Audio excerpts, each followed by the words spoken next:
പണ്ടത്തെ അങ്കണവാടി കാലത്തെക്കുറിച്ച് ഓർക്കുന്ന ഞാൻ 9 മണിക്കുള്ള ക്ലാസ്സിലെ കുട്ടികളുടെ കൂടെയുള്ള കളി, ഉച്ചയ്ക്ക് കഞ്ഞിയും പയറും, അത് കഴിഞ്ഞുള്ള ഉച്ച ഉറക്കം, വൈകിട്ടത്തെ ഉപ്പുമാവ്, അതെല്ലാം കഴിഞ്ഞ് 3:30 ആകുമ്പോൾ വീട്ടിലേക്കുള്ള തിരിച്ചുപോക്കും. ടീച്ചറെ, ഉപ്പുമാവ് ഞാൻ വീട്ടിൽ കൊണ്ടുപോക്കോട്ടെ?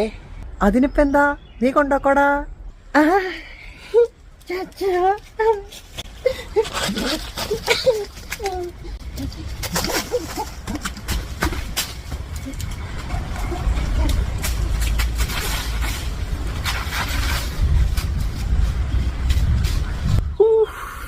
ആണ്ടവാ, അതൊക്കെയായിരുന്നു കാലം.